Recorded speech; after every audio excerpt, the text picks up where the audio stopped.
বাড়ির জমিন একটু বিক্রি করে ওরে দিয়ে আসি, ঠিক না বে ঠিক? এই লোকটার কাছেই জানতো, দেখি যে আইব ল্যাংরা জরিনা গান গাইতে আইব, লেংরি জরিনা গান গাইতে আইব। লেংরি জরিনারে দেখার জন্যই বলবে যে ভাতিজা স্টেজের আশপাশে একটু বহা যাইব না? চাচা আপনি কি কোন, বয়স তো আপনার কম হয় না, এখনো কি এই শখ আছে? আরে বাবা এই শখ নাই, একটু দেখতাম আর কি। আছে না নাই? জোরে বলেন আছে না নাই? তো লেংরি জরিনার গান দেখার জন্য তখন আর কস্টেপ মারা 3 অপারেশন করা টাকা কিন্তু বের করবে না, কসকসা 500 টাকার নোট স্টেজের কোনায় হইলো আমার একটু বসার জায়গা করে দিস, কারণ দূর থেকে বুড়া হয়ে গেছে, চোখে এখন ভালো মতো দেখি নাগের মতো, এজন্য দূরে বয়া দেখা যাবে না, স্টেজের কোনায় আশপাশে বসলে একটু জরিনারে দেখা যাবে, আরো অনেক কিছু দেখা যাবে, ঠিক না বেঠিক? এই সমস্ত কারণেই কিছু মানুষের অন্তরের মধ্যে কোরআনের মাহফিলের প্রতি তাদের জ্বালা ধরে, ঠিক না বেঠিক? অনেকে এই প্রশ্ন করবে, হুজুর এরা কারা? আপনার মনে প্রশ্ন না? এখন আমি যদি বলি কোরআনের মাহফিল, তাফসীর মাহফিল পছন্দ করে না শয়তান, আর মানুষের মধ্যে যারা কোরআনের তাফসীরকে অপছন্দ করে, আপনাকে আমি সতর্ক করে দেই, আপনি স্বীকার করেন আর না করেন, আপনার মনের ভিতরে কথা কিন্তু আপনি প্রকাশ করছেন না। আপনার মনের ভিতরে ঠিকই কিন্তু জ্বালা, সমাজের কারণে আপনি মুখে মুখে দেখাচ্ছেন, না বাবা তোমরা করো। এই মুনাফিকের চরিত্র মানুষকে ধোঁকা দিতে পারবেন, কিন্তু আমার আল্লাহর কাছে আপনি ধোঁকা দিতে পারবেন না। আপনার মনের ভিডিও ফুটেজ গুলো আল্লাহ রাব্বুল আলামিনের কাছে রেকর্ড হয়ে যাবে, ঠিক না বেঠিক? দুনিয়ার মানুষের কাছে আপনি মুমিন সার্টিফিকেট লাভ করলেও আমার আল্লাহর কাছে কিন্তু ইমানদারির সার্টিফিকেট আপনাকে দেওয়া হবে না, ঠিক না বেঠিক? সুতরাং যাদের অন্তরের মধ্যে কোরআনের তাফসীর মাহফিল সম্পর্কে সামান্যতম সন্দেহ থাকবে, বুঝতে হবে তাদের এই কোরআনের প্রতি সন্দেহ আছে, ঠিক না বেঠিক? আর এই কোরআনকে যারা পছন্দ করবে না, তাফসীরুল কোরআন মাহফিলকে যারা সমর্থন দেবে না, গরিমসি করবে, ওরা মানুষের মধ্যে শয়তানের দালাল। শুধু তাই না, শয়তান ওদের সব চাইতে জিগারি দোস্ত, একদম কলিজার টুকরা দোস্ত। এটা কার কথা? বুঝে কইছেন না না বুঝে কইছেন? না বুঝা কইছেন, বুঝছেন হুজুর যেহেতু কইছে সুতরাং আল্লাহর কথা ধইবই। না বুঝে বলেন আর বুঝে না বলেন, যেভাবেই বলেন না কেন, আপনার কথাটা যদি সত্যি হয়, আপনার মনে যেটা বলছেন, আপনি ইমানের সাথে বলছেন, যেটা আল্লাহর কালামে অবশ্যই থাকতে পারে, ঠিক না বেঠিক? আল্লাহ রাব্বুল আলামিন বলছেন, وَمَن يَعْشُ عَن ذِكْرِ الرَّحْمَنِ نُقَيِّضْ لَهُ شَيْطَانًا فَهُوَ لَهُ قَرِينٌ। আল্লাহ রাব্বুল আলামিন বলছেন, وَمَن يَعْشُ عَن ذِكْرِ الرَّحْمَنِ نُقَيِّضْ لَهُ شَيْطَانًا, যারা রহমানের জিকির থেকে বিরত রাখতে চায়। রহমানের জিকিরের নাম হলো কি? জোরে বলেন। রহমানের জিকিরের নাম হলো আল কোরআন। জিকির মানে সুবহানাল্লাহ, আলহামদুলিল্লাহ জিকির না, ওটা হলো জিকিরের একটা স্তর, আর জিকিরের সর্বোত্তম স্তর হলো কোরআনে কারীমের তেলাওয়াত, ঠিক না বেঠিক?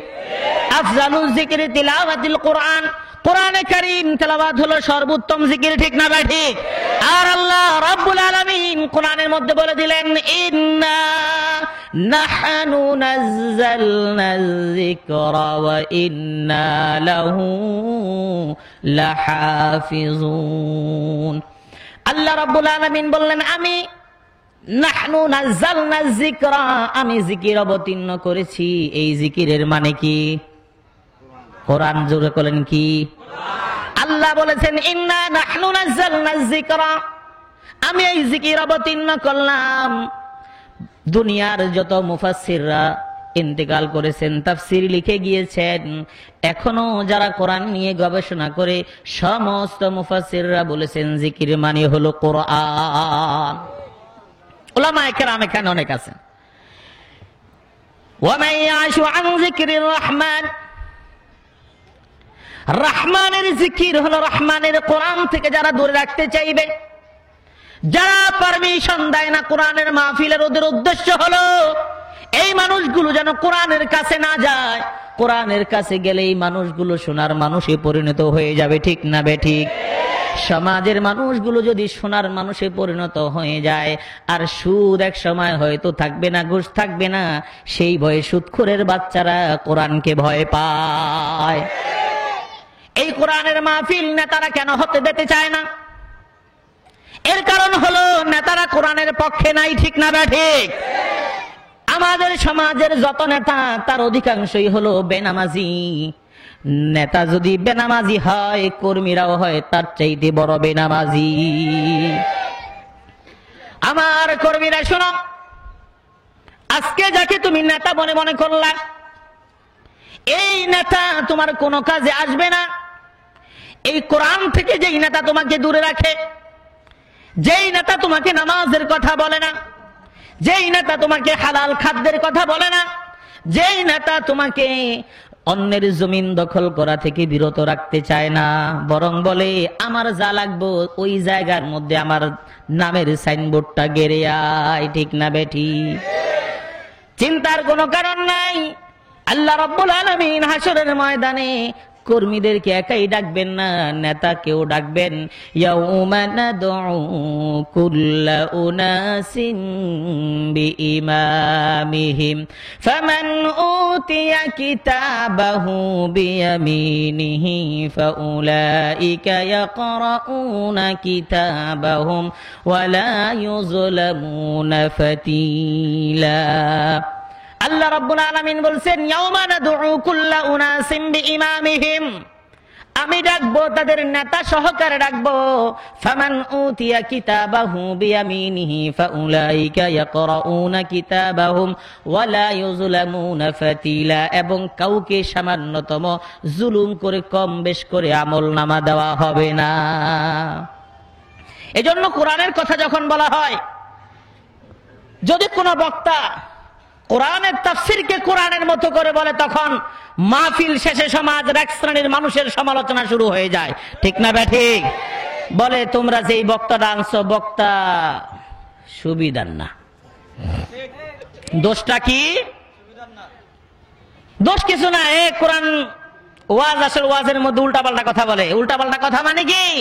মানে হলো যেই বক্তা কোরআনের কথা বলবে না, বানোয়াট মিথ্যা কাহিনী 1 ঘন্টা শোনায়া যাবে, আপনার গায়েও লাগবে না, পায়েও লাগবে না, মাথায়ও লাগবে না, ওই বক্তাই হলো সবচাইতে ভালো বক্তা। এজন্য আমাদের সমাজের কিছু মানুষ আছে যারা এক শ্রেণীর আলেমের কথা মনে করে দেয়, ওনাদেরকে আইনেন, ওনাদেরকে আনেন। তার মানে ওনারা তো আর আমার বিরুদ্ধে বলবে না, হালালের কথা বলবে না, হারামের কথা বলবে না, আবার শরীয়তের আহকামাতের ব্যাপারে বলবে না, কোরআনের পারফেক্ট কথাগুলো তারা হয়তো বলবে না, অথবা চাপায় যাবে, যেভাবেই হোক বলবে যেন এরা খুব ভালো, মাশাআল্লাহ। মাটির নিচে, কবরের নিচে গেলে কি হবে শুধু ওটা বলবেন।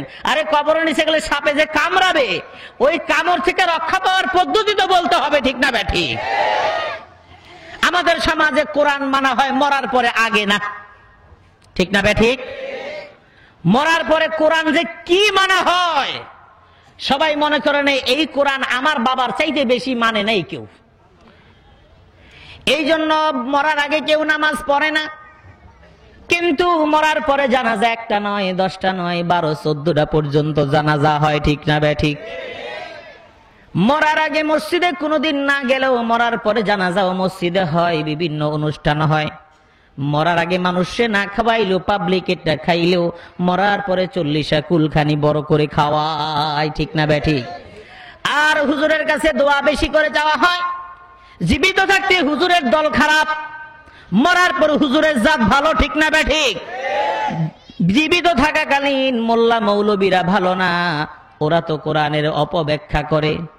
মরার পরে যদি বলি ভাইজান আপনার বাবা মারা গেল, আমরা তো অপব্যাখ্যাকারী, আমাদেরকে দিয়ে কেন আপনি দোয়া করাবেন? আপনার দোয়া আপনি ঘরে বসে বসে করেন। এই কথা বললে হুজুরের তখন পিঠের চামড়াও থাকবে না, ঠিক না বেঠিক? বলবে হুজুর ওই সময় বলছিল এক কারণে, এখন তো দরকার, হুজুর ছাড়া কাম হবে না। আবার ভাইরা, এই জন্য মরার আগে কোরআন নাই, মরার পরে বেশি কোরআন লাগে, ঠিক না বেঠিক? আল্লাহর নবী বিশ্ব নবী বলছেন, ইউশিকু আয়াতি আলান নাসি জামানুন لا يبقى من القرآن لا يبقى من الإسلام إلا اسمه ولا يبقى من القرآن إلا رسمه مساجدهم عامرة وهي خراب من الهدى একটা সময় এমন আসবে আশঙ্কা করছি যেই সময় এই কোরআন ইসলাম শুধুমাত্র নামে বাকি থাকবে আর বাস্তবে পাওয়া যাবে না। ঠিক না ব্যাঠিক? ইসলাম সমূহ নামে পাওয়া যাবে। যদি আপনি জিজ্ঞান এই লোকটার এমন আচরণ করো, এটা কি মুসলমান না মুসলিম? বলবে হুজুর এই কথা আপনি কেন বললেন? আমার বাবা একজন পিশাব ছিলেন। ভাই আপনার বাবা পিশাব ছিলেন না কি ছিলেন আমার জানা দরকার নাই। আপনি এক ওয়াক্ত নামাজ পড়েন না, আপনার বাবা 1 লক্ষ রাকাত পড়লেও আপনার কোনো কাজে লাগবে না।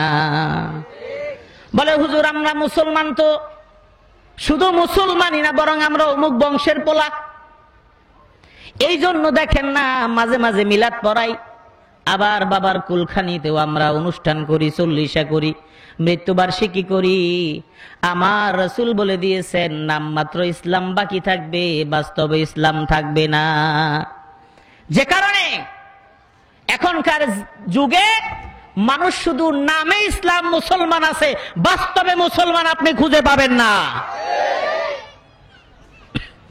যদি বাস্তবে মুসলমান হতো, বাংলাদেশে বলা হয় 90% মুসলমান বা 90 ভাগ মুসলমান, এ কথা বলে না? কথা বলেন, বলে না? 90 ভাগ মুসলমানের দেশ বাংলাদেশ। 90 ভাগ মুসলমানের দেশ যদি বাংলাদেশ হতো, তাহলে আমার পার্শ্ববর্তী দেশের মায়ানমারে হাজার হাজার নিরপরাধ মুসলমানদেরকে জবাই করে টুকরা টুকরা করে যখন সাগরে ফেলে দেওয়া হয়, এই 90 ভাগ মুসলমানের দেশ কিভাবে চুপ করে বসে থাকে? তার মানে হলো 90 ভাগ যা পাচ্ছেন তা খাঁটি মাল না। ভেজালের বাজারে চকচকা মোরকের মুসলমানে ভরা, পিওর মুসলমান বাংলাদেশে একেবারেই কম। ঠিক না ব্যাঠিক? যারা পিওর মুসলমান তাদের অন্তরের মধ্যে ব্যথা লাগছে। আল্লাহর নবী বিশ্ব নবী বলছেন তুমি মুমিন কিনা তখন বুঝবা যখন কোন মুমিনের কষ্ট হবে আর কষ্ট দেখে তোমারও কষ্ট লাগবে। আর যদি এমন হয় তোমার কোন মুসলমান ভাই যদি কষ্ট পায় আর ওই কষ্ট দেখে যদি তুমি মসজিদ থেকে নামাজ পড়ে কপালটা মুছে মসজিদ থেকে বের হয়ে শুকরগুজার করো, এখন তুই ঢেকুর দাও, আমাদের তো কোনো সমস্যা নাই, আমাদের দেশে তো আমরা ইসলাম ঠিক মতো পালন করছি, নামাজ তো পড়তে নিষেধ করে না, আজান দিতে কেউ নিষেধ করে না, মসজিদগুলো তো বড় ঠিকই হচ্ছে, এবং নেতারা বিভিন্ন পর্যায়ে টাকা দিয়ে মসজিদ তো বড় করে দিচ্ছে, এই করাটাই কোনো ইসলামের কোন নিদর্শন নয়।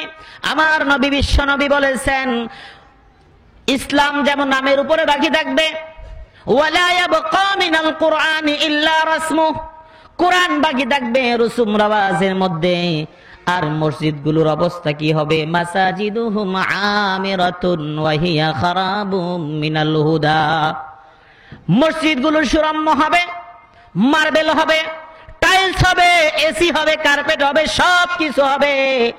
আমার নবী বিশ্ব নবী যখন মসজিদে নববীতে নামাজ পড়েছেন, আল্লাহ রাসূলের সাহাবীরা বলেছেন আমরা দেখলাম রাআইতুহু আসারুত্তিনি ওয়াল মা, আল্লাহর নবীর কপালের মধ্যে পানি এবং মাটি তথা কাদার আমি চিহ্ন দেখতে পেলাম। তার মানে আল্লাহর নবী সেজদা যে দিয়েছেন পানি এবং মাটি মিশে কাদা হয়ে গিয়েছিল, ওই জায়গায় সেজদার চিহ্ন কপালের মধ্যে আছে। আল্লাহর নবীর যুগ পরবর্তী যুগে মানুষের মসজিদগুলো কাঁচা ছিল, মানুষের ঈমানটা পাকা ছিল। বর্তমানে মসজিদগুলো পাকা হয়েছে, ঈমান হয়ে গেছে কাঁচা। এই জন্য আল্লাহর নবী বিশ্ব নবী বলেছেন মাসাজিদুহুম আমিরা, মসজিদগুলো বড় হবে, ওয়া হিয়া খারাবুম মিনাল হুদা, মসজিদ বিশাল বড় বড় মসজিদ। জুমার আগে হুজুরের কাছে স্লিপ চলে যায়, হুজুর উল্টা পাল্টা কোনো আলোচনা করবেন না। ঠিক না বেঠিক? জোরে বলেন ঠিক না বেঠিক? দুর্ভাগ্য এই জাতির যে আলেম 14টা বছর কোরআন এবং হাদিস নিয়ে চর্চা করলো, ওই আলেমকে ডিক্টেট করে মূর্খ যারা কোরআন এবং হাদিস সম্পর্কে জানে না। একটা মাত্র কারণ, বাংলাদেশের আলেম সমাজ অর্থনৈতিকভাবে দুর্বল। এই দুর্বলতার সুযোগেই এক শ্রেণীর ব্যক্তিরা মসজিদকে নিয়ন্ত্রণ করার অপপ্রয়াস এবং চক্রান্ত করে যাচ্ছে। আর যেই সমস্ত আলেমদের মেরুদণ্ডটা সোজা, যাদের ঈমানটা পাকা, তারা চিন্তা করে আমি আমার কোরআনের হক কথা বলে যাব, রিজিকের মালিক কে। এই জন্য আমি শুধু এই কথা বলবো না, আমি আমার মতো আলেমদের ব্যাপার দোষারোপ করবো, আমার ব্যাপার আমি দোষারোপ করবো। আমি যদি সঠিক কথাটা, কোরআনের কথাটা আমার মিম্বারে বসে বলতে না পারি, বুঝতে হবে আমার ঈমানের দুর্বলতা আছে। আমি যদি মনে করি এই মসজিদটাই আমার চাকরির জন্য সব, তাহলে তো আমি আল্লাহর উপর আমার তাওয়াক্কুল শেষ হয়ে গেল, ঠিক না বেঠিক? তাহলে রিজিকের মালিক কে? আপনার যদি যোগ্যতা থাকে তাহলে আপনাকে খুঁজে নিবে মসজিদওয়ালারা, ঠিক না বেঠিক? আর যদি আপনার যদি ব্যাটারি ফিউজ হয়, চার্জ যদি না থাকে, তাহলে তো আপনি চিন্তা করবেনই। আমি যেমন আমার মসজিদে জুমার সময় বলে দিয়েছি অনেক আগে, আমি যেই দিন জুমা পড়াতে আসি ওই দিন শেষ জুমা মনে করেই আমি জুমা পড়াতে আসি। আল্লাহর নবী বলেছেন, নামাজ তুমি যেই নামাজটা পড়বা, কেমনে নামাজ পড়বা? কাসালাতিন মুয়াদ্দাইন, তোমার জীবনের শেষ নামাজ মনে করে তুমি নামাজ আদায় করবা।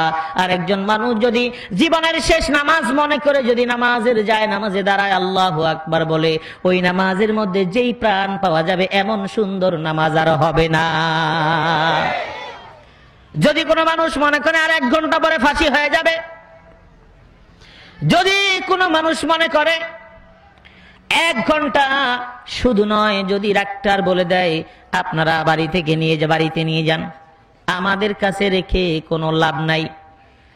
আমাদের যা সাধ্য ছিল সব আমরা করে দিয়েছি, আমাদের আর কিছুই করার নাই, এবার বাড়ি নিয়ে যান আর আল্লাহকে ডাকেন, যতদিন বাঁচার তিনি বাঁচাবেন, আমাদের হাতে আর কোনো ক্ষমতা নাই। এই সংবাদ ওই অসুস্থ ব্যক্তিকে জানানো লাগবে না। ওই অসুস্থ ব্যক্তিকে যখন হাসপাতাল থেকে নিয়ে আসা হবে, আর বাড়ির মানুষগুলো যখন তার কাছে গিয়ে কোনো কঠিন কথা বলবে না, বাড়ির কোনো সমস্যার কথা বলবে না, বাড়িতে কি ঘটে যাচ্ছে তাও বলবে না, এবং ভালো মন্দ কোনো কিছুই জানাবে না, পরামর্শও করবে না, বরং সবাই শুধু আদর সোহাগ করবে আর শুধু জিজ্ঞেস করবে কি খাবেন, কোনটা আপনার ভালো লাগে। এমন যদি ওই মানুষটাকে সবাই মিলে আদর করতে থাকে, তার মনটাকে আনন্দিত করে রাখতে চায়, তার মনের ভিতরে খটকা লাগবে, সবাই কেন আমাকে এত আপন ভাবে আমাকে খাওয়ায়, ঠিক না বেটি? তার মনের ভিতরে সংশয় জাগবে, হয়তো এমন কোনো বিষয় আছে আমাকে বলে না, আমি হয়তো বেশি দিন বাঁচবো না।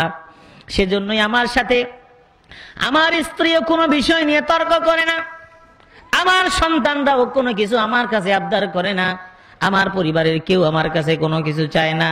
কারণ হলো এই লোকটা কদিন থাকে তার কোনো নিশ্চয়তা নাই, যে কোনো সময় আমাদের কাছ থেকে বিদায় নিতে পারে। এই লোকটার মেজাজটা, এই লোকটাকে কষ্ট দিয়ে কোনো লাভ নাই, ঠিক না বেঠিক? ওই মুহূর্তে লোকটা যদি বুঝতে পারে হয়তো আমার সময় শেষ হয়ে যাচ্ছে, আমি তো আর বাঁচবো না, ওই লোকটার কাছে যদি সুন্দরী রমণী এনে দেওয়া হয়, সবচেয়ে সুন্দরী রমণীও তার কাছে এসে দেওয়া হয়, ওই লোকটার কাছে ওই রমণী সামান্যতম মনের ভিতরে ঢুকতে পারবে না, ঠিক না বেঠিক? এর কারণ হলো ওই লোকটার অন্তরের মধ্যে আল্লাহর ভয় এমন করে ঢুকে গিয়েছে, যে কারণে এই মুহূর্তে কবরের চিন্তা ছাড়া আর কোনো চিন্তা তার মধ্যে নাই। আমার ভাইরা, নামাজের যদি এমন অবস্থা হয়, জীবনের শেষ নামাজ মনে করে নিয়ে যখন আল্লাহু আকবার বলে আপনি হাত বাঁধবেন, হাত বাঁধার পরে যখন সানা পড়বেন, আপনার মনটা আর থাকবে না, বরং আপনার মনটা আল্লাহ রব্বুল আলামিনের কাছে সংযুক্ত হয়ে যাবে। বলেন সুবহানাল্লাহ। এক মনিব বাজার থেকে গোলামকে ক্রয় করে আনলেন। গোলামকে যখন ক্রয় করে আনেন, ওই গোলামের কাজ হলো মনিবের অনুগত হওয়া, মনিবের কাজ করবে, মনিবের খেদমত করবে। যেই জায়গায় মনিব শর্ত দিবে ওই জায়গায় গোলাম মনিবকে উল্টা শর্ত দিয়ে দিল। গোলাম শর্ত দিয়ে দিল, মনিব আমি আপনার কাছে খেদমতের জন্য যাচ্ছি, কিন্তু আপনার কাছে আমার দুটো শর্ত আছে, ওই দুটো শর্ত আপনি যদি ভঙ্গ করেন আমি আপনার কাছে যাব না। মনিব বলল, এমন গোলাম জীবনে কোনোদিন দেখি নাই, আমি কিনতে আনছি গোলাম, এই গোলামকে আমি শর্ত দিয়ে দিব তুমি এটা করতে পারবা, এটা করতে পারবা না। এই জায়গায় দেখি মনিব শর্ত তো দূরের কথা, গোলামে শর্ত দিয়ে দিচ্ছে। বলল, ঠিক আছে, তোমার কি শর্ত আমি শুনে নেই। এবার গোলাম বলল, তোমার জন্য আমার দুটো শর্ত। গোলাম মনিবকে বলে, দুইটি শর্ত হলো, হাদুহা আল্লাহ তামনানি আনিস সালাতি ইযা দাখালা ওয়াক্তুহা, যখন নামাজের সময় হবে দিনের বেলায়, ওই নামাজের সময় হলে আমাকে নামাজ পড়াতে কি তুমি কখনো বাধা দিতে পারবা না। সুবহানাল্লাহ কোন। এই নামাজের আদেশ করবে রাষ্ট্রপ্রধান, ঠিক না ঠিক? সমাজের নেতারা নামাজের আদেশ করবে কর্মীদেরকে, ঠিক না ঠিক? এটা আমার কথা না, কার কথা? আল্লাহর কথা। আল্লাহ রাব্বুল আলামিন বলেছেন, আল্লাযীনা ইম্মাক্কান্নাহুম ফিল আরদ আকামুস সালাতা ওয়া আতাউয যাকাতা ওয়া আমারু বিল মা'রুফি ওয়া নাহাউ আনিল মুনকার ওয়ালিল্লাহি আকিবাতুল উমুর। আল্লাহ রাব্বুল আলামিন বললেন, আল্লাযীনা ইম্মাক্কান্নাহুম ফিল আরদ, যাদেরকে আমি জমিনের মধ্যে রাজত্ব দান করলাম, ক্ষমতাশীল আমি যাদেরকে করলাম, ওই ক্ষমতাসীনদের সর্বপ্রধান কাজ হলো, রাষ্ট্রপ্রধানের কাজ হলো, সরকার প্রধানের কাজ হলো, আল্লাযীনা ইম্মাক্কান্নাহুম ফিল আরদ আকামুস সালাহ, নামাজ কায়েম করা তাদের প্রধান কাজ, ওয়া আতাউয যাকাত, যাকাত আদায় করা, ওয়া আমারু বিল মা'রুফ, আর সৎ কাজের আদেশ করা, ওয়া নাহাউ আনিল মুনকার। কয়টা? এই চারটা মৌলিক কাজ হলো রাষ্ট্রপ্রধানের। সরকার ব্যবস্থা যারা গঠন করবে তাদের মৌলিক চারটা দায়িত্ব আমার আল্লাহ কোরআনে বলে দিয়েছেন। আর যদি এখন আপনি বলেন, তখন বলা হবে আপনি রাজনৈতিক পেশাল পিটেন, ঠিক না ভাই ঠিক? এটা যদি রাজনৈতিক পেশাল হয় তাহলে আর কোরআন বলে কিছু থাকে। এই জন্য যারা নেতা হয় তাদের প্রধান দায়িত্ব হলো নেতা আগে নামাজি হতে হবে, ঠিক না ভাই ঠিক? এই নেতাও তো একদিন মরবে, তারও তো জানাজা হবে, ঠিক না ভাই ঠিক? নাকি নেতা কোনোদিন মরবে না? নেতার পোস্টারের মধ্যে লেখা থাকবে চিরঞ্জীব, আছে না নাই? চিরঞ্জীব কেউ হতে পারে? জোরে বলেন। চিরঞ্জীব কোন মানুষের পক্ষে হওয়া সম্ভব না। এটা যদি কেউ লেখে এবং বিশ্বাস করে সে মুশরিক হয়ে যাবে। এর কারণ হলো, এটা আমার কথা না, কার কথা? জোরে বলেন, কার কথা? আমার আল্লাহ বলে দিয়েছেন, আল্লাহু লা ইলাহা ইল্লা হুয়াল হাইয়ুল কাইয়্যুম। আল্লাহ রাব্বুল আলামিন সর্বপ্রথম আল্লাহর পরিচয় দিয়ে দিলেন, আল্লাহু লা ইলাহা ইল্লাহু আল হাই আল কাইয়্যুম। চিরঞ্জীব কে? যদি আল্লাহ চিরঞ্জীব বলতে হয়, আল্লাহরে যায় বলেন আপনি। আমার লগে পেছাল পিটাল লাভটা কি আপনার? আপনি মরার পরে তো আল্লাহর কাছে সরাসরি কথা বলার সুযোগ পাবেন। সরাসরি কথা বলার মানে কি? তার মানে মরার পরে তো আসবে, তো আপনার কাছে আসবে না? হাতুর বাড়াল যা আছে সব নিয়ে তো আসবে। ওই জায়গায় আপনার যা বলার বলেন, প্রতিবাদ যা করার দরকার, মিছিল যা করার, অনশন যা করার দরকার, ওই জায়গায় করেন আপনি, ঠিক না বা ঠিক? বাহাদুরি জমিনের উপরে দেখান, জমিনের নিচে যায় আলম, দেখা যাবে বাহাদুরি কার কতখানি। এই জমিনের উপরে বাহাদুরি দেখানোর ক্ষমতা আল্লাহ আপনাকে দেন নাই, কিন্তু আপনি যা দেখাচ্ছেন সম্পূর্ণ আপনি অন্যায় করেছেন, জুলুম করছেন, অহংকার দেখাচ্ছেন, ঠিক না বে ঠিক? ক্ষমতার অহংকার আছে না নাই? টাকার অহংকার আছে না নাই? শক্তির অহংকার আছে না নাই? জনবলের অহংকার আছে না নাই? আছে না? এই অহংকার আপনি দেখালেন আর বললেন, হুজুর কই আমি অহংকার দেখাইছি? অহংকার তো মুখে বলে না, আচরণে বোঝা যায় আপনি অহংকার দেখাচ্ছেন কিনা। আপনি যখন মসজিদে হুজুরকে বলেন, হুজুর এটা স্যার আপনি বলতে পারবেন না, বোঝা গেল আপনার ক্ষমতার অহংকার দেখে হুজুরের মুখটাকে আপনি বন্ধ করে দিতে চান। তাফসীর মাহফিল আপনার কাছে সম্মানের জন্য আপনার কাছে গেল, ভাইজান তাফসীর মাহফিল করা দরকার, আপনি কি বলেন? আপনি দিতে চান না, আমতা আমতা করেন, এটাও আপনার অহংকার। আপনার শরীর স্বাস্থ্য আপনার চাইতে মোটা মোটা মানুষ দুনিয়ার আগে ছিল, ঠিক না ঠিক? কত মানুষ আপনার চাইতে ক্ষমতাশীল ছিল, তাদেরকেও আল্লাহ ধরাশায়ী করে দিয়েছেন। কোন মানুষকে সামান্যতম সুযোগও দেয় নাই। আপনার মতো সলিমদ্দি কলিমদ্দি পাত্তাও পাবে না, কিছুই করা লাগবে না। রাস্তার মধ্যে চলার সময় মাথাটা চক্কর দিয়ে রাস্তায় পড়ে যান, উঠে দেখবেন হাত লড়াতে পারেন না, পাও লড়াতে পারেন না, ঠিক না বেঠি? বর্তমানেও অনেক বড় বড় হোমরা সোমরারা কিন্তু বিছনায় পড়ে আছে, পত্রিকায় কিন্তু খবর তাদেরটা দেয় না, ঠিক না বেঠি? বলবেন হুজুর ভিতরের খবর কয়ালাইতেছেন, এটা তো খারাপ। এটাই তো স্বাভাবিক। আল্লাহ দেখায় দেখায় দেন, দেখো বাহাদুরি করো না, 1 মিনিটের নাই ভরসা, সঙ্গ হবে রং তামাশা। তোমার যত বাহাদুরি যাই থাকুক না কেন, তোমার মাথা ঘুরান দিলে তোমার ক্ষমতার কোনো বালাই থাকবে না। হাত অচল হয়ে গেল কিংবা পা অচল হয়ে গেল, যেই মানুষটা হাতের বড়াই করেন, পায়ের বড়াই করেন, সম্পদের বড়াই করেন, আপনার কাছে এখন ভালো লাগে না। আল্লাহ রব্বুল আলামিন যদি এমন কিছু করে দেন, রোগ হলো, ডাক্তার কত পরীক্ষা নিরীক্ষা করে কোনো কিছুই ধরতে পারে না, বাংলাদেশে চিকিৎসা হয়ে গেল, আপনি কিছুই বলতে পারলেন না, ডাক্তাররাও বলতে পারলো না। টাকা আছে, ক্ষমতা আছে, জনবল আছে, সব কিছু আছে, আপনি বিদেশ চলে গেলেন, সেই জায়গায় অনেক চিকিৎসা হলো, ডাক্তাররা কোনো কিছুই ধরতে পারলেন না। দিন দিন আপনি শুকিয়ে যাচ্ছেন, শরীর পাতলা হয়ে যাচ্ছে, খাবারের রুচি নাই, কোনো ডাক্তার কোনো কিছুই ধরতে পারে না।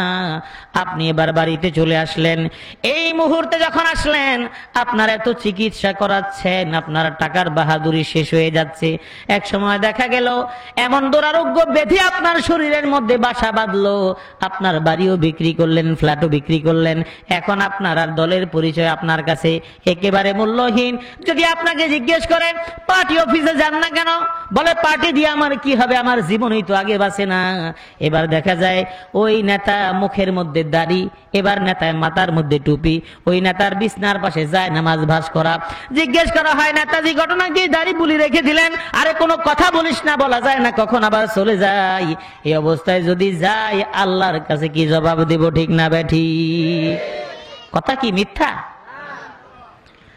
ওই জায়গায় আপনি নামাজ পড়তেছেন, পড়েন আপনি নামাজ, ভালো কথা, আপনাকে নিষেধ করব না, কিন্তু দেখার বিষয় আপনি কতখানি ইমানদার হইলেন। আল্লাহ রাব্বুল আলামিন অনেক ব্যক্তিকে এমন দুরারোগ্য ব্যাধি কিংবা কঠিন ব্যাধি থেকে আবার যখন মুক্ত করে দেন, আবার দেখা যায় যেই মানুষ যেমন ছিল তেমনই হয়ে গেছে। দেখা যায় ভাইজান, কি ব্যাপার, দাড়িগুলো আবার শেভ করে ফেললেন নাকি?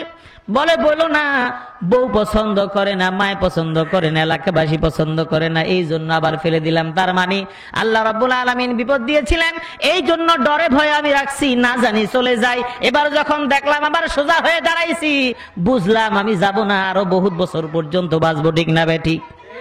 আল্লাহ রাব্বুল আলামিন বলছেন, ওয়া ইযা মাসাল ইনসানা দুররু দাআনা লিজামবিহি আও কাঈদান আও কাঈমা فلما كشفنا عنه ضره مر كأن لم يدعنا إلى ضر مسه। আল্লাহ রাব্বুল আলামিন বলছেন, মানুষের স্বভাব চরিত্র তেমন, ওয়াইদা মাসাল ইনসানা দুররু দাআনা, মানুষকে যখন বিপদ পায়, বিপদের মধ্যে যখন বান্দা পড়ে যায়, বান্দি যখন পড়ে যায়, দুররুন দাআনা লিজামবিহি, আমাকে এমন করে ডাকে, শুয়ে শুয়ে ডাকে, আও কাঈদান, বসে বসে ডাকে, আও কাঈমা, দাঁড়িয়ে দাঁড়িয়ে ডাকে। ফালাম্মা কাশাফনা আনহু দুররাহু, যখন ওই বিপদ থেকে আমি তাকে উদ্ধার করে দেই, কাআল্লাম ইয়াদউনা ইলা দুররিম মাসসা, বিপদ থেকে যখন উদ্ধার করি, তখন তার অবস্থাটা দেখলে মনে হয় জীবনে কোনোদিন আল্লাহরে ডাকেই নাই, ঠিক না বেঠি?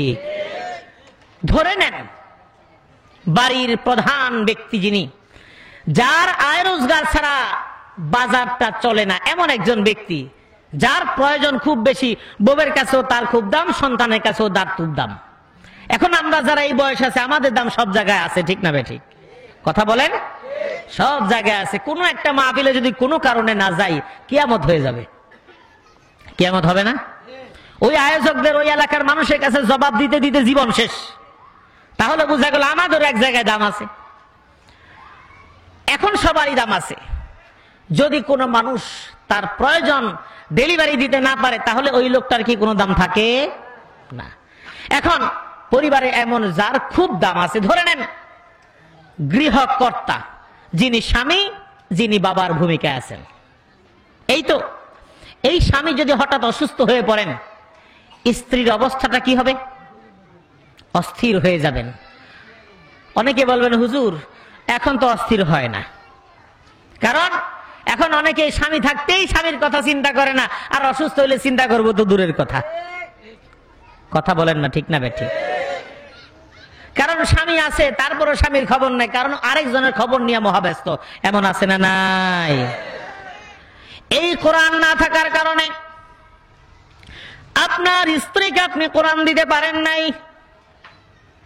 আপনি কুদ্দুস স্মার্ট আর আপনার কৈতরি স্মার্ট, দুইজন স্মার্ট বিয়ে করেছেন, ধর্মকর্মের বালাই নাই। ধর্ম করলে তো স্মার্ট হওয়া যায় না, মানুষ মনে করে, তাই না? ধর্মকর্ম করলে স্মার্ট হওয়া যায় না। স্মার্ট মানে হলো নামাজ পড়বো না, স্মার্ট মানে হলো সারাক্ষণ লিপস্টিক লাগায় চলবো, স্মার্ট মানে হলো হাতের মধ্যে নেল পালিশ 24 ঘন্টা 32 দিন লাগবে। এর মানে হলো স্মার্ট হওয়া। আপনি যদি নখের মধ্যে নেল পালিশ লাগান, তার প্রমাণ হলো আপনি নামাজ কখনোই পড়েন না। আর যদি এমন হয় নির্ধারিত যেই সময়গুলো আপনি নামাজ পড়েন না, ওই সময়ে যদি আপনি নেল পালিশ লাগান, আবার যদি পবিত্র হয়ে যাওয়ার সাথে সাথেই যদি উঠায় ফেলেন, তাহলে কোনো আপত্তি নাই।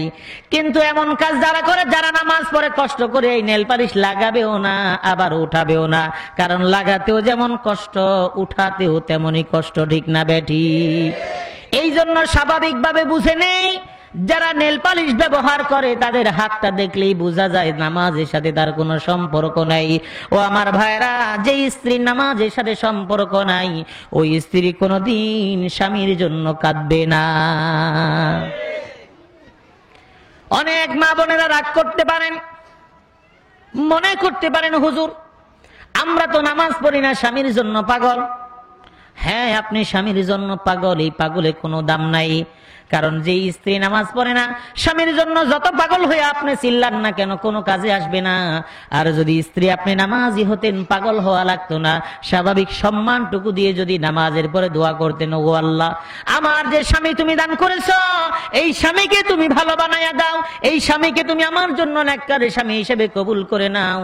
এই স্বামী যদি মারা যায়, তার জন্য যদি দোয়া করেন, আল্লাহ গো, আমার স্বামী আমার জন্য অনেক কষ্ট করেছে, আমার সন্তানের জন্য কষ্ট করেছে, আমার স্বামীকে আমি কিছুই দিতে পারি নাই, আমার স্বামীর জন্য আমি কোনো সম্মান দেখাতে পারি নাই, তাকে ইজ্জত দিতে পারি নাই, আমার সম্মান আমি সম্মান স্বামীকে দিতে পারি নাই, আমার স্বামী ইন্তেকাল করেছেন, হয়তো আমাকে অনেক কিছুই দিতে পারে নাই, কোনো কষ্ট আমার মধ্যে নাই, আমি মাফ করে দিলাম, আল্লাহ তুমিও আমার স্বামীকে মাফ করে দাও। নামাজি হলেই কেবল এমন দোয়া আসবে। আর যদি নামাজি না হয়, তাহলে তার মনের মধ্যে দোয়ার তো প্রশ্নই ওঠে না, ঠিক না বেঠিক? তখন বলবে জীবনে কষ্টই পাইলাম, এই স্বামী আমাকে কিছুই দিতে পারে নাই। এই জন্য ভাইরা, ওই স্ত্রীকে যদি আপনি কোরআন দিতে পারেন, আপনার স্ত্রী কোরআন পারে না, আপনিও কোরআন পারেন না, আপনি কোরআন কোনোদিন পড়া প্রয়োজন মনে করেন নাই, ছোটবেলায় কোরআন শিখেছেন, এখন একটু টানা টানে রমজান মাসে একটু পড়েন, সারা বছরে খবর নাই, আপনি পড়লেন সোয়াব পাইলেন, কিন্তু সোয়াবের জন্য কোরআন নাজিল হয় নাই। সোয়াবের জন্য শুধুমাত্র কোরআন নাজিল হয় নাই, যে কোরআন পড়বার সোয়াব কামাইবে এই জন্য কোরআন নাজিল হয় নাই। যদি তাই হতো, তাহলে কোরআনের বিধানগুলো দিয়ে মানুষ নামাজ আদায় করতো না, ঠিক না বেঠিক? যেহেতু কোরআন নাজিল হয়েছে মানুষের জীবন বিধানের জন্য, আর ইমাম সাহেব নামাজ পড়ান, মুক্তাদিরা নামাজ পড়ে ওই কোরআনের কথাগুলোর কারণে। আকিমুস সালাতা ওয়া আতাউজ যাকাত, বিভিন্ন জায়গায় আকিমুস সালাহ বলা হয়েছে, ওই আয়াতের কারণে, ওই নির্দেশের কারণে আমি নামাজ পড়ি, আপনি নামাজ পড়েন, শুধুমাত্র সওয়াবের জন্য কোরআন নাজিল হয় নাই। কেন নাজিল হয়েছে? আল্লাহ রাব্বুল আলামিন সূরা ইব্রাহিমের শুরুতে বললেন, আলিফ লাম রা কিতাবুন আনজালনাহু ইলাইকা লিতুখরিজান নাসা মিনাজ যুলুমাতি ইলান নূর। এই কোরআন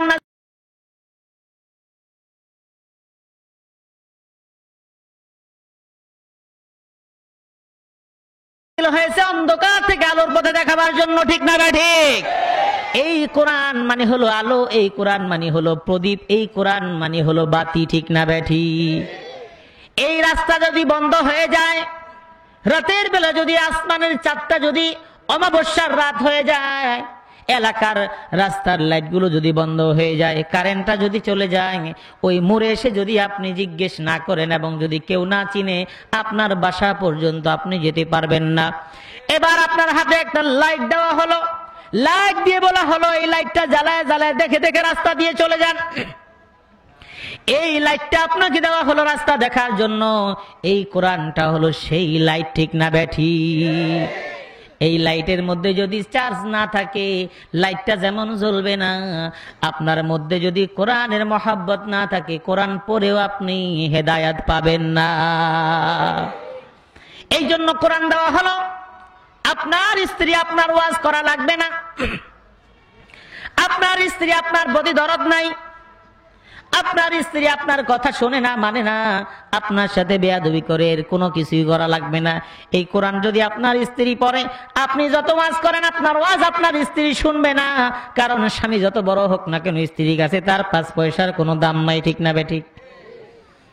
স্বামী যত বড় হোক, স্ত্রীকে যদি বলে, স্ত্রীর কাছে তার কোনো দাম নাই। আপনি ওয়াজ শুনে গিয়ে বললেন, শোনো আজকে হুজুর এই কথা বলছে, কি বলেছে? হুজুর বলেছে আমার পান নিচে তোমার জান্নাত। স্বামীর পান নিচে জান্নাত এমন কোন হাদিস নাই, এটা একটা ভুল তথ্য। কিন্তু কোন স্বামী যদি বলে দেয়, আমার হুজুর বলছে, ওয়াজে শুনে আসছি, তুমি শুধু আমার খেদমত করতেই থাকবা, আমার কথা তুমি মানবা, আমি যা বলবো তাই তুমি শুনবা, কথা ঠিক। আমার নবী বিশ্ব নবী বলেছেন, একজন নারী যদি 5টা কাজ করে, ওই নারীর জন্য জান্নাতে যাওয়া একেবারে সহজ। বলেন সুবহানাল্লাহ। আল মারআতু ইযা সাল্লাত খামসাহা ওয়া সামাত শাহরাহা ওয়া আতাআত বা'লাহা ওয়া আহসানাত ফারজাহা ফালতাদখুল মিন আইয়াবওয়াবিল জান্নাতি শাআত। আমার নবী বিশ্ব নবী বললেন, আল মারআতু ইযা সাল্লাত খামসাহা, একজন নারী যখন 5 ওয়াক্ত নামাজ পড়বে, ওয়া সামাত শাহরাহা, আর মাহে রমাদান আসলে রমজানের রোজা রাখবে, ওয়া আতাআত বা'লাহা, আর স্বামীর কথাগুলো মেনে চলবে, তার মানে হলো শরীয়তের বাহিরে নয়, শরীয়তের ভিতরে থেকে স্বামী যেই কথাগুলো বলবে তা মেনে চলবে। স্বামী যদি বলে, আমার বন্ধুদের কাছে বিয়ের অনুষ্ঠানে যাব, তুমি বড় ওন্না পড়লে আমার সাথে যেতে পারবা না, এমন স্বামী আছে না নাই? জোরে বলেন, আছে না নাই? শুধু আছেই না, ডিসপ্লেতে রাখে দেয় বন্ধুদের দেখাবার জন্য, দোস্ত দেখো আমি বিয়ে করলাম 15 দিন হলো। এবার বন্ধুরা দেখে দেখে বলে, আরে দোস্ত এমন একখান জিনিস তুমি আনছো, এমন জিনিস তো কোথাও পাওয়া যায় না, ঠিক না বেঠি? আমার যুবক ভাইরা, তোমার বন্ধুর এই শব্দ, এই অঙ্গভঙ্গি, বডি ল্যাঙ্গুয়েজ, এই শব্দটাই হলো তোমার সমস্যা হয়ে গেল। তোমার স্ত্রীকে দেখাইলা, এটা হলো আল্লাইনানি জিনাহুমা আন-নাজরু। আমার নবী বিশ্ব নবী বলেছেন, এই চোখের জিনা হলো, এই চোখ দিয়ে দেখার পরে যখন মানুষের ভিতরে কুল আলসার জন্ম হয়, এটাই হলো চোখের ব্যভিচার। নাউজুবিল্লাহ। তুমি তোমার বউকে দেখাইলা, তোমার বন্ধুরা দেখে বলবে, হ্যাঁ একখান জিনিস, এই যে একটা শব্দ ব্যবহার করলো, তুমি জাহান্নামে যাওয়ার মাধ্যম হয়ে গেলা। আদ-দায়ুসু লা ইয়াদখুলুল জান্নাহ। আমার নবী বলেছেন, স্বামী দায়ুস, দায়ুস বলা হয় তাদেরকে যারা স্ত্রীদেরকে মানুষের সাথে দেখা করার সুযোগ করে দেয়। যেই স্বামীর এমন অবস্থা করবে, তারা তো জান্নাতে যাবেই না।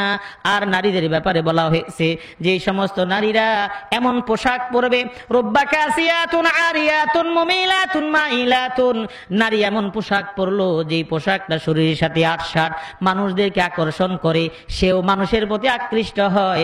এমন নারীদের ব্যাপারে আমার নবী বিশ্ব নবী বলছেন ওই নারীরা কখনোই জান্নাতে প্রবেশ করবে না। বলেন নাউজুবিল্লাহ। আমার ভাইরা, অনেক আধুনিক মনের ভাইরা মনে করবেন হুজুর এই যুগে এই কথা কেন বলেন? এই যুগে তো আধুনিক যুগ, আধুনিক যুগে এটা চলবে না। আধুনিক যুগ তুমি মনে করলা কেমনে? ইসলাম আধুনিকতার বাইরে নয়, ঠিক না বা ঠিক? ইসলামের চাইতে এত আধুনিক আর কোথাও নাই। আজকে আলকাতরা দিয়ে সুন্দর হন, এক সময় আলতা ছিল, আলতা আলতা লাগায় সুন্দর হয়েছেন, পাইলেন কই? আমার নবী বিশ্ব নবী আল্লাহর নবী বসে আছেন, এক মহিলা একটা চিরকুট, একটা কাগজে লেখা একটা চিঠি আল্লাহর নবীর কাছে পাঠালেন, হাত দিয়ে পাঠালেন। আল্লাহর নবী হাতটা দেখে বুঝতে পারলেন না, চেহারা তো দেখেন নাই। আমার নবী বললেন আয়াদু রাজুলিন আম ইমরাআতিন, এটা কি কোনো পুরুষের হাত নাকি মহিলার হাত? ওই মহিলা বলল ইয়া রাসূলুল্লাহ, এটা হলো একজন মহিলার হাত। আমার নবী বললেন যদি মহিলার হাতই হয় তাহলে সে কেন হাতটাকে মেহেদির রঙে রঙিন করে না? সুবহানাল্লাহ, কত আধুনিক! একজন নারী তার হাতটাকে মেহেদি দিয়ে সুন্দর করে দিবেন, এটাই হলো মহিলার রুচি, ঠিক না ঠিক? আজকে আপনি আলতা সুনু পাউডার মাখেন, এখন থেকে 1450 বছর আগে আমার নবী এই কথা বলে দিয়েছেন। সুবহানাল্লাহ। আজকে আপনি আধুনিক সাজছেন, বলেন হুজুর আমরা বউরে নিয়ে খাই, চাই নিজে বসে বউ জামাই মিলে খাই, এটাও তো আধুনিকতার লক্ষণ। আমার নবীর যুগে রেস্টুরেন্টের ব্যবস্থা ছিল না, আমার নবী রেস্টুরেন্টে যান নাই, কিন্তু আমার নবী তার স্ত্রীদেরকে সাথে নিয়ে যখন খাবার গ্রহণ করতেন, উম্মুল মুমিনিন আয়েশা সিদ্দিকা রাদিয়াল্লাহু তাআলা আনহার বর্ণনা, আমি আমার আল্লাহর রাসূল দুজন খেতে বসলাম, আমি যখন হাডি যেই গোশতটা খেলাম, আমার নবী গোশতের হাড় পছন্দ করতেন, খাসির গোশত, আমি ওই হাড়টা যখন চুষে কিনারে রাখলাম, আমার নবী আমার প্লেট থেকে ওই হাড়ের টুকরাটা নিয়ে গেলেন। আমি ভাবলাম আমার নবী কি জানি করেন, না জানি রেখে দেন, না জানি ফেলে দেন। আমি চিন্তিত হয়ে গেলাম, আমার নবী গোশতের টুকরাটাকে এমন নাড়াচাড়া করে দেখলেন ঘুরিয়ে ঘুরিয়ে, যেই জায়গায় আমি আয়েশা মুখ দিয়ে চুষেছি, আমার নবী হাড্ডির ওই জায়গাটায় মুখ দিয়ে চুষলেন। সুবহানাল্লাহ। আমি যেই গ্লাসটার মধ্যে পানি খেলাম, আমার নবী পানির গ্লাসটা ধরলেন, ধরে ঘুরিয়ে ঘুরিয়ে দেখলেন কোন জায়গায় মুখটা লাগিয়ে আমি পানি পান করেছি।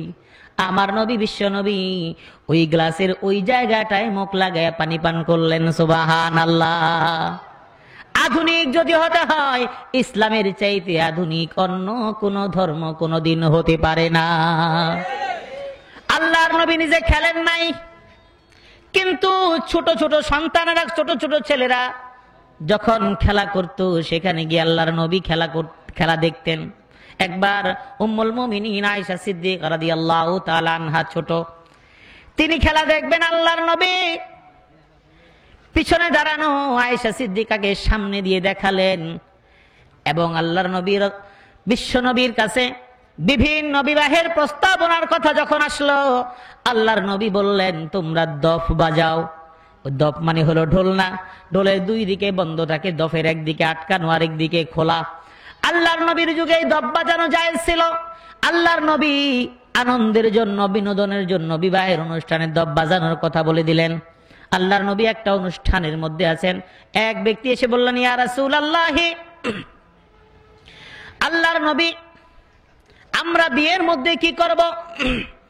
আল্লাহর নবী বললেন তোমরা বিয়ের অনুষ্ঠানটাকে আনন্দ বিনোদনের জন্য তোমরা গীত গাও এবং দফ বাজাও। ওই লোকটা তার বিয়ের অনুষ্ঠানের মধ্যে, তার বাড়ির অনুষ্ঠানের মধ্যে তা আয়োজন করলো। এক লোক ওখানে হাজির হয়ে বলল তোমরা তো বিয়ের গীত গাচ্ছ, বর্তমান জমানার ড্রাম সেট না, ওই সময় গীত গাওয়া হচ্ছে আর দফ বাজানো হচ্ছে, ছোট ছোট সন্তানের আনন্দ করছে, মহিলার আনন্দ করছে। তখনও পর্দার আয়াত হয়তো নাজিল হয় নাই। আল্লাহর নবীর সাহাবীর কাছে জিজ্ঞেস করা হলো তোমরা কেন করছো? আমরা এখানে থাকবো না। ওই লোকটা বলল, শোনো, আমার নবী বিশ্ব নবী পছন্দ করেছেন, কারণ আনসারীরা এই ধরনের আনন্দকে পছন্দ করে। যেহেতু আমার নবী পছন্দ করেছেন, তুমি থাকলে চাইলে এখানে থাকতে পারো, আর যদি না চাও তুমি এখান থেকে চলে যেতে পারো, কারণ আল্লাহর নবী এই জাতীয় আনন্দকে সমর্থন করেছেন। সুবহানাল্লাহ। তবে আমাদের দেশের প্রচলিত ডিজে পার্টি না। আবার এটা শুনে আবার উল্টা বুঝে বলবেন হুজুর বলে গেছে, এমন করা যায় না। আমাদের দেশের ডিজে পার্টি মেয়ের গায়ে হলুদের জন্য সাজানো, তিনি সেজে আছেন, আর ভাড়া করা কিছু যুবক ছেলে আনা হলো। ভাড়া করা বললাম এই জন্য, ছেলের পক্ষ বরের পক্ষের বন্ধু বান্ধবরা আসলো, তাদেরকে ভাড়া করে, গাড়ি ভাড়া করে নিয়ে আসা, এটাই হলো ভাড়া করা। এই বন্ধু বান্ধবদেরকে নিয়ে আসা হলো। একটা মেয়ে কনে সেজে বসে আছে। যুবক, তোমার কতটুকু রুচিবোধ, তোমার যে বউ হবে সেই বউয়ের গালের মধ্যে যুবক যুবক ছেলেরা এসে হলুদ মাখায়া যায়, আর প্রত্যেকটা হারামের গুনাহ তোমার আমল নামায়, ওই মেয়ের মা বাবার আমল নামায়, এই অনুষ্ঠান যারা আয়োজন করছে সকলের আমল নামায় যাবে। বলেন নাউজুবিল্লাহ।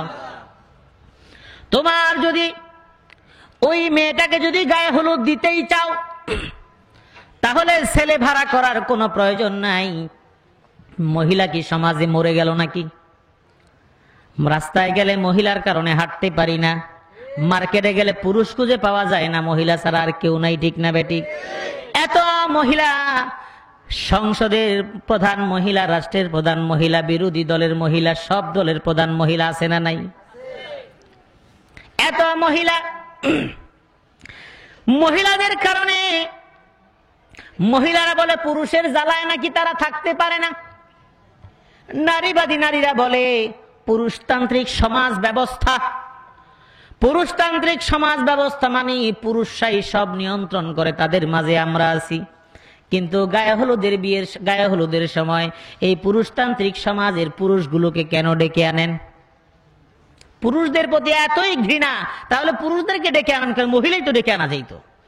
এই জন্য গায়ে হলুদের অনুষ্ঠান আপনি যদি করেন, তাহলে আপনার পরিবারের যারা মাহরাম আত্মীয় স্বজন আছে তাদেরকে দিয়ে করান, এবং মহিলা যারা আছে তাদেরকে দিয়ে করান। শুধু হলুদ না, মরিচও লাগান, মশলাও লাগান, কোনো সমস্যা নাই। গরম মশলা, জিরা, আদা, রসুন যা সব লাগান, সমস্যা নাই। কিন্তু খেয়াল করবেন, এই অনুষ্ঠান যেন মুশরিকের দিকে নিয়ে না যাওয়া হয়। ওই গায়ে হলুদের অনুষ্ঠানের সামনে একটা সলতে দিয়ে আগুন জ্বালানো হয়, ঠিক না বেঠিক? জোরে বলেন, ঠিক না বেঠিক? ওই সলতেটার নাম কি? মঙ্গল প্রদীপ। মেয়ের গায়ে হলুদ, কুলার মধ্যে এমন একটা মাটির মধ্যে সলতে, কিছু কেরোসিন বা কিছু তেল বা কিছু জাতীয়, সেখানে সলতিটা জ্বলতেছে, একটা না একাধিক। কথা বলেন, ঠিক না বেঠিক? আমার প্রশ্ন হলো, কেন জ্বালাচ্ছেন আপনি? আপনি বলবেন, হুজুর আমি তো বুঝি না এটা যে শিরকি, সবাই করে আমিও করলাম। আপনি জানেন না কেমনে আপনি এটা পেলেন? দীর্ঘদিন এই পাক ভারত উপমহাদেশ হিন্দুদের সংস্কৃতির মধ্যে ছিল, তা দেখে দেখে মুসলমানরা শিখেছে, আজও ছাড়তে পারে নাই। এটা কোন মুসলমানের মাধ্যম না, মুসলমানের কোন সংস্কৃতি না। আগুন হলো মুশরিকদের সংস্কৃতি, পূজার সংস্কৃতি। এই আগুনটাকে মঙ্গল প্রদীপ বলা হয়। কার মানে হলো, এই আগুনটা যতক্ষণ জ্বলবে এটা হলো এই নারীর জন্য মঙ্গল। আর এটা যদি কেউ চিন্তা করে আর এটা যদি অনুসরণ করে, এটাও শিরকি কাজ। আর আপনি সারা জীবন নামাজ পড়লেন আর শিরক ছাড়তে পারলেন না। হাজী সাহেব নামাজ পড়তে পড়তে কপালে দাগ পড়ায় ফেলছে, বিশাল বড় জুব্বা গায়ে, দাড়ি আলহামদুলিল্লাহ অনেক বড়। বিয়ের অনুষ্ঠানে দেখলে আর বোঝা যাবে না হাজী সাহেবের ছেলের বিয়ে না মেয়ের বিয়ে, কিছুই বোঝার উপায় নাই। হাজী সাহেবকে জিজ্ঞেস করলে বলে, এটা আমি জানি না, পোলাপানের ব্যাপার, ঠিক না বেঠিক? এর কারণ হলো, হাজী সাহেব আপনাকে বিচারের কাঠগড়ায় দাঁড় করানো হবে, ও নামাজি মুসল্লি আপনাকে বিচারের কাঠগড়ায় দাঁড় করানো হবে। আর আমি আলেম হয়েও যদি করি, আমাকেও বিচারের কাঠগড়ায় দাঁড়াতে হবে, ঠিক না বেঠিক? কারণ আমার নবী বিশ্বনবী বলেছেন, ইউশিকু আয়াতি আলান নাসি জামানুন লা ইয়াবকা মিনাল ইসলামি ইল্লা ইসমু, ইসিমে নামের মধ্যে ইসলাম বাকি আছে। তার মানে হলো ওই হাজী সাহেব নামাজের সময় নামাজ পড়লেন আর আকামের সময় আকামে সমর্থন দিলেন। আবার একজন নামাজ পড়ে, অফিসের চেয়ারের মধ্যে বসে আছে, ফাইল আটকানো আছে, এবার সুদের টাকা নেওয়া দরকার, মাথায় টুপি মুখেও দাড়ি, সুদের টাকা নেওয়ার জন্য পিউনকে বলে রাখছে, আমি কেমনে নেই, লোক তো আমাকে ভালো মনে করবে, তুই নিয়ে রাখবি, তুই এনে আমার ডয়ারের মধ্যে রেখে দিবি, ডয়ারটা কিন্তু খোলা। আবার অনেক জায়গায় বলে, যা দিবেন দেন, জামাত দাঁড়ায় যাইতেছে, যাইতে হবে, ডয়ার টান দিয়ে দেয়। আছে না নাই? কারণ অনেক জুব্বা পাঞ্জাবি আপনার নাজাতের কোনো ওসিলা হবে না যতক্ষণ পর্যন্ত আপনি মুসলমান হতে না পারবেন। নামাজ পড়লে কোনো মানুষ কোনোদিন মুসলমান হতে পারবে না, ঠিক না বেঠিক?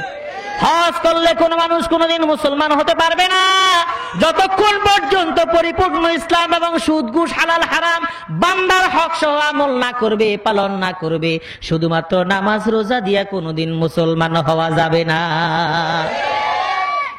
যদি নামাজের মাধ্যমে যদি মুসলমান হওয়া যেত, মসজিদ কমিটির সদস্য হলেই যদি মুসলমান হওয়া যেত, আছে না নাই? মসজিদ কমিটির সদস্য নামাজ পড়েন এক ওয়াক্ত, আছে না নাই? আজকে ওয়াজের পরে এই আয়োজকদেরকে অনেকে হয়তো ধরতে পারে, হুজুর কইতো নানছিলা কি শানুর ভাই, ধরবনি? আচ্ছা, না ধরলে আলহামদুলিল্লাহ।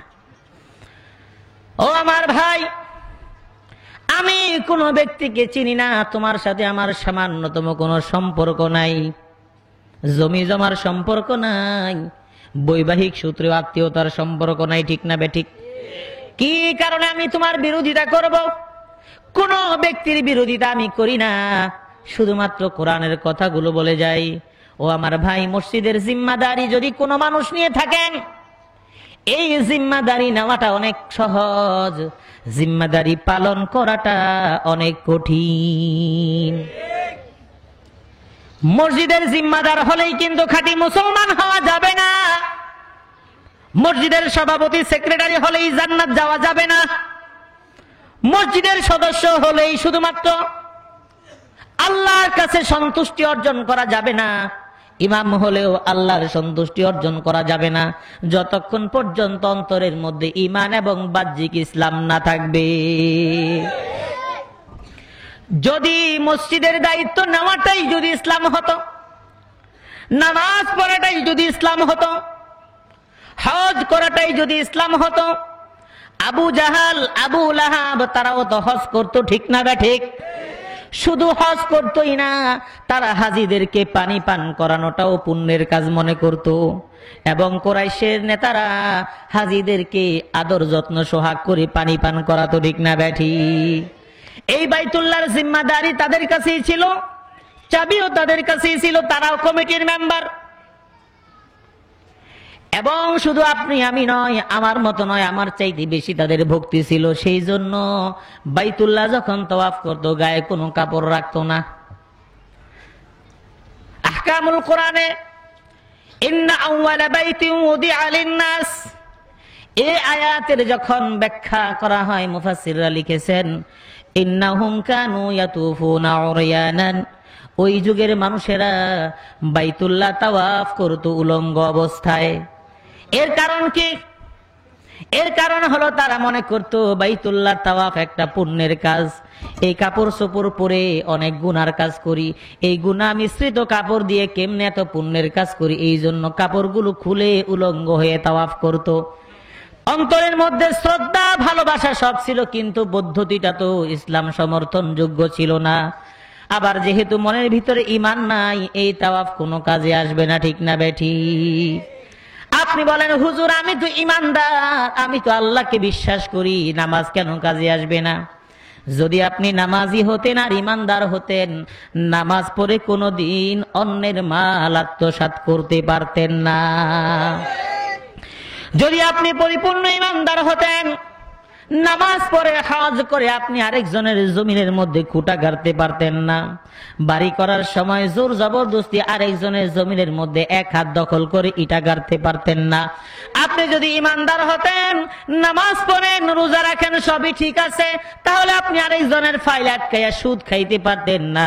আর যদি সত্যি ইমানদার হতেন, তাহলে লাখে 1 লক্ষ 2,000 5,000 10,000 টাকা নিয়ে সুদ আপনি খেতে পারতেন না।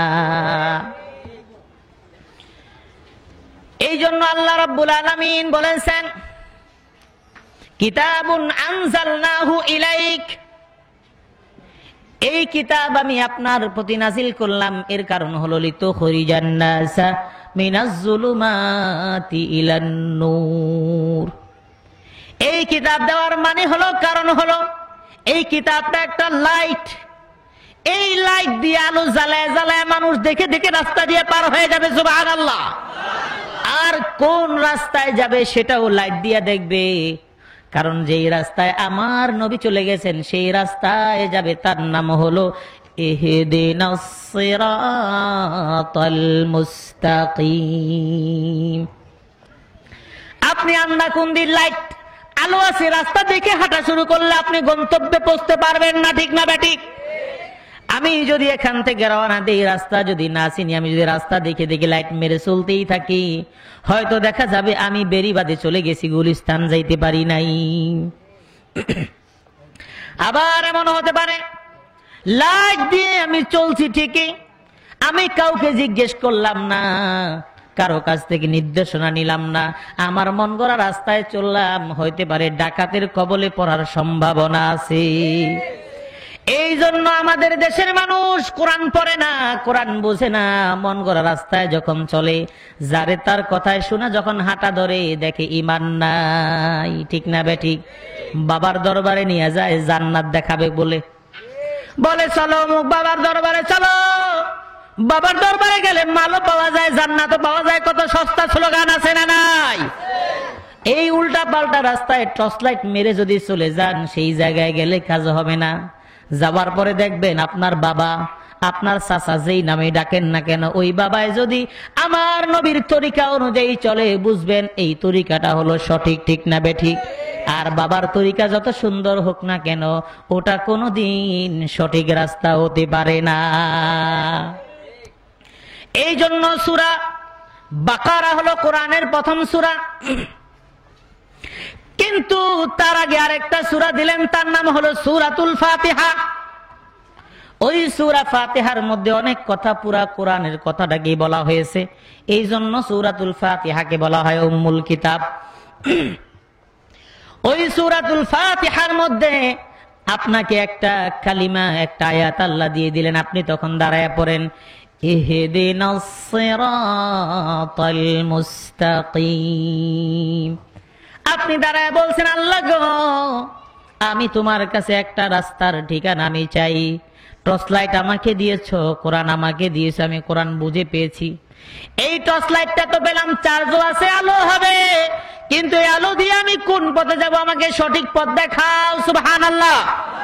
কোন পথ? পরে আবার বললেন, সিরাতাল্লাযীনা আন'আমতা আলাইহিম, এমন রাস্তা যেই রাস্তা নিয়ামত প্রাপ্তদের রাস্তা, গায়রিল মাগদুবি আলাইহিম, যাদের প্রতি তুমি রাগান্বিত নও, ক্রোধান্বিত নও, তা হলো আমার নবীর রাস্তা, আমার নবীর সাহাবায়ে কেরামের রাস্তা। বলেন সুবহানাল্লাহ।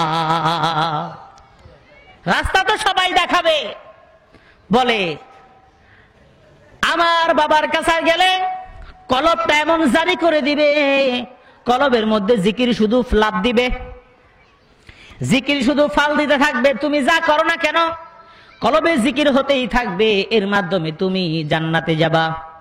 কোন মানুষের পক্ষে কলবে জিকির করা সম্ভব না, জিকির জারি করে দেওয়া সম্ভব না।